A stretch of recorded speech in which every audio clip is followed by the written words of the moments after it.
Okay, so are gaming laptops worth buying in 2021? Well, my name is V, and in today's video, we're going to take a look at this MSI GF75 thin 10UEK gaming laptop, or as I like to call it, a productivity laptop, because they're not just limited to gaming. There's a common misconception that gaming laptops are just that, gaming laptops. Now, in this video, we're going to go ahead and talk about the gaming side of the spectrum and the productivity side of the spectrum, because chances are if you're watching this video, you're probably interested to know one of two things. Is this laptop good for gaming? And is this laptop good for streaming, video editing, and other productivity work? Now, I personally purchased this laptop specifically so I can edit videos and do other work on the go. And I gotta say, it does the job perfectly. I also do some very basic graphic design and photo editing, and again, it does very well when working with large files without slowing me down. I also do some gaming on the laptop, which is mostly Apex Legends, but my son and I have played several other games on here, and it definitely has no issue keeping up. Now, for this video, it's not going to be a thorough review on the laptop itself, but based on this video, you can decide if you want to purchase this laptop, because we are using this laptop, and of course, the main thing is we're going to be testing on this laptop. So we're going to be trying to answer that question: are gaming laptops worth it in 2021? Now, I don't know how much of this setup you can see behind the laptop, but the whole setup costs a lot of money. And unfortunately, it stays on this desk. I can't move it. I mean, I can, but it takes a lot of work. Now, when it comes to this laptop, I can play games, do video editing, do all my graphic design, and anything and everything that I want to do with a portable device. I can take this downstairs, I can take this to my bed, I can go think anywhere I want and do what I gotta do. So the convenience of this is what I paid for. The question is it worth it? And in my opinion, it's worth it only if you need portability. If you don't need portability, if you don't ever need to move your device, then a gaming setup or a productivity setup specifically to your liking would be a better option. With this, unless you're plugging it into an external screen, you're stuck with this screen. And as far as a lot of laptop screens go, they're not very color accurate, they're not very good in general, and you're just stuck with that. You can never swap it out.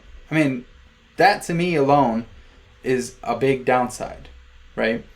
Especially when it comes to, when I try to graphic design, I need color accuracy, for example. And I don't get that with this. Now, as far as gaming goes, that's where things get a little more interesting, because I like the portability as well. It's nice that if I want to, I can move this. For example, I have a 6-year-old son who also, because, daddy's playing games, he wants to play with me, which is great. I love that, right? But I can't have a full setup for him. So this comes in handy. I move this to the table next to me, boom, we're gaming together. So in that sense, this is a great backup device, it's a great portable device, and it's a great all-in-one device. It's solid in every way possible, except the fact that it's not everything that you could possibly want from a gaming PC. Up until this point, honestly, I'm not reading a script or anything. Up until this point, I didn't truly understand why I needed it. And I was just curious. I'm like, man, what is this for? Who is this for? And then I hit record and all of this just came out and I said, that's it. That's it. The point I'm making is, this is designed for portability in mind. Everything else comes second. That's a promise. Everything from the build quality to the screen to the keyboard to the even to the graphics card. Why do you think they don't put a powerful graphics card in these things? First of all, thermals. That would be horrible. But second of all, you're not going to need that in a portable device. This is, like I said, this is the rough draft to your main event, right? That's how I feel about laptops. That's how I feel about gaming laptops. And don't let it Don't let it scare you away from this. If this is what you want, even if you don't need portability, if you just need an all-in-one system that's ready to game, ready to go, boom, you're done, get it. So one thing I will say, if you need portability but don't need a tower like this big old thing right here, this is a great alternative. Get a monitor, a good monitor, get a good keyboard and mouse, and then fold this up, put it over there, leave it plugged in, and do your stuff here on a bigger screen, more color accurate, all of that. Then remove all that stuff, take it with you, you're good. Again, portability in mind. That's what these were created for. So, are gaming laptops worth it in 2021? The answer is yes. They are definitely worth it. I paid $1,400, I think it was, plus tax or whatever. If you can find them in stock, of course. But yeah, I found this at Micro Center. Shout out to them, always having stock. I'm not sponsored by them, but in a way, I maybe should be. Anyways, hint, hint, wink, wink. No, I'm just kidding. But point I'm making is, if you find these in stock for an all-in-one system, keyboard is great. You know, gaming on it is great. It's fine. Productivity is phenomenal. The thermals during gameplay were good. They were okay. For a laptop with this amount of power, they were actually decent. They were actually great. Especially since I raised it up like this, I put a box underneath, so the thermals were better actually, and also the keyboard was a little more comfortable. It was more like a desktop keyboard where you have the little feet and you're at like an angle. So that felt great for me.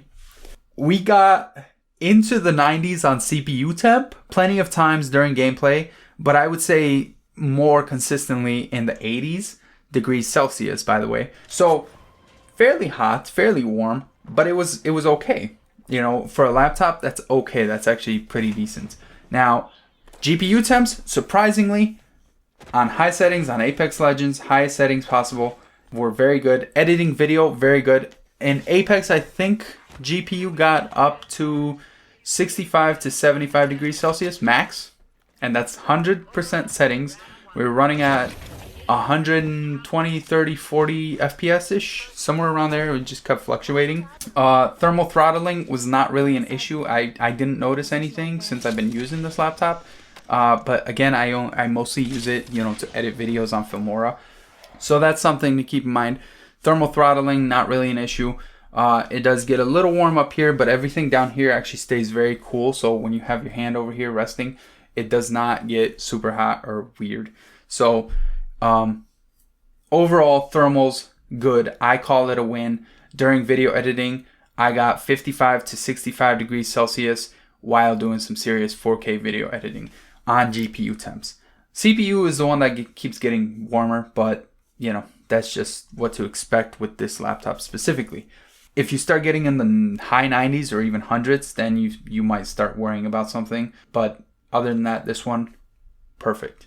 Okay, so now we're gonna go ahead and do a little sound test in the video editor.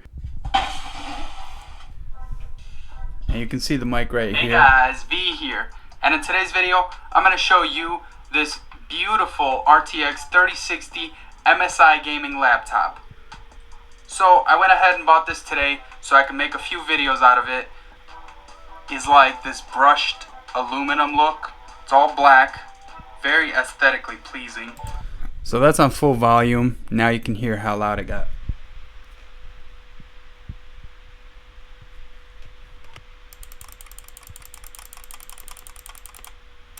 Trust me when I tell you, this laptop is the best laptop I've ever owned. It's an RTX 3060, not the Ti. I don't know if they even make laptops with the Ti. It has an Intel i7, 16 gigs of RAM, 1 terabyte SSD storage. It's blazing fast, does everything that I need, super fast, super good. I enjoy this laptop. I truly do. So if you're interested in this laptop, check your local Micro Center. They might have it in stock if you're lucky for the price that I paid. But if not, I will have some links down in the description, hopefully to some laptops that are good as this, or even this one if they have it in stock. But I wouldn't hold my breath right now because, you know, stock issues and the world is weird right now. Now, I can't speak for all gaming laptops because it's just one of many. But MSI knocked it out of the park with this one, and I applaud them. It's a very solid laptop with a lot of great features. It looks very aesthetically pleasing, and the gaming performance is exceptional. So now that I went on and on and on about this laptop and about laptops in general, what do we think? What's the final verdict? This laptop specifically, solid. Give it a thumbs up. I highly recommend it if you're in the market for a 3060 RTX laptop. Highly recommend it. I can't say enough good things about it because I absolutely love this thing. So that's that. Now, as far as laptops in general, as I mentioned earlier, portability. Think of portability as number one. That's the number one thing you're buying a laptop for. Portability. If you don't need portability, then you're good with a built PC, a pre-built, a custom built, whatever you want. I don't care what any other crazy person on the internet says. They don't recommend them. They talk major crap about them. I will tell you right now, solid laptops are solid, okay? Especially in 2021 with these RTX 3000 series GPUs. So that's my verdict. That's my final answer. Hope you enjoyed this video. I know it's a long one. I apologize, but I really can't stress it enough. I wanted this to be fully honest, truly my opinion, and I wanted it to be something unique for you guys. I did not watch a single review video on this thing. I did not watch a single should you buy laptops videos to try to copy anyone. That's how I feel about it. Thank you guys so very much for watching. This is V. Peace.